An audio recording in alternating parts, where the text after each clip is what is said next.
I can imagine a scenario like this. A spore-bearing life form somewhere in the universe. It does everything with the technology of DNA.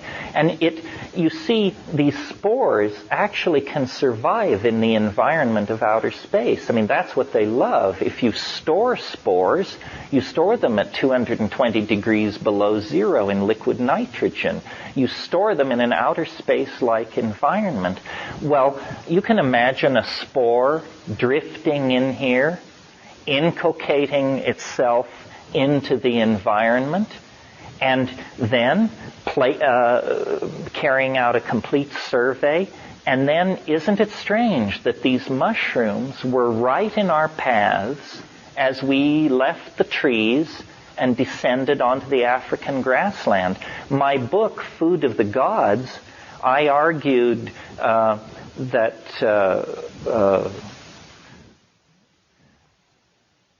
I thought of a joke about Food of the Gods, but I won't belabor it with you. No, it was something about smorgasbord of the gods. But I argued that psilocybin is what propelled us into humanness.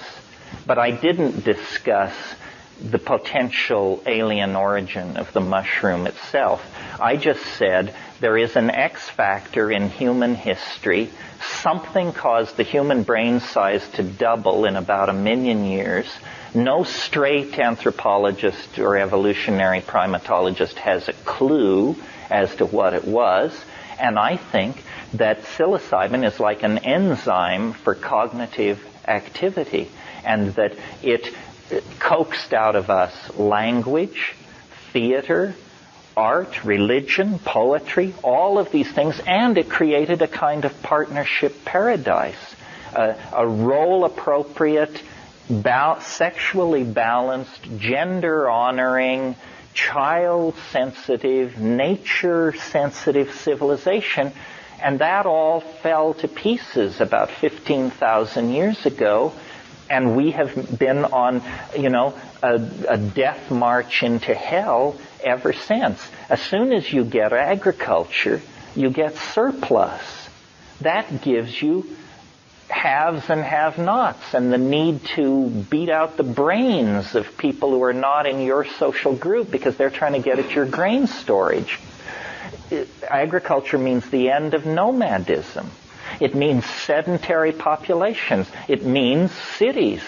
It means standing armies, male kingship, hierarchical structures, law, all of the stuff that is so odious and horrible and that has led us so wrong. I mean, it may have seemed like a good idea at but we're the unhappy inheritors of the consequence of 6,000 years of unopposed dominator culture.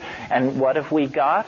A shattered atmosphere, toxified oceans, schizophrenic populations, and mendacious politicians. This is not what our parents raised us for, folks. A woman, yeah. But some of the triggering activity be the genetic chance. The indole gets created, people respond to it, and then are drawn to it, and they keep on co-evolving together. As people evolve, they find more and more substances that they can then go further with. Does it have to be a teacher from outside introducing these things to simple animals? No, it doesn't. You're quite right. I mean, I'm not at all clear on the location of these things. The people who just assume that that metal ships from other star systems arrive here have a lot of explaining to do. I mean, I was fascinated by the last speaker with the you don't go there, you grab the space and move it to you. Well, then obviously the question is, well, how do you grab it? Something crosses that stellar distance instantly, and I don't think you can fake your way around it. It's a tough nut to crack. Now, there may be, I think there's an image, and we're getting close to the end, so I'll leave you with it because it amuses me so much. As you know, the world's largest radio telescope is at Arecibo, Puerto Rico. And as you probably know, a multi-million channel analyzer has been attached to that thing, and there's been funding for another deep space search. And so there they are at Arecibo with the world's largest radio telescope reaching out, mega Marubi sticks into the universe. When you actually go there, the telescope was built into a natural bowl, which they made further, they rounded out. And then they planted grass in this bowl to halt erosion.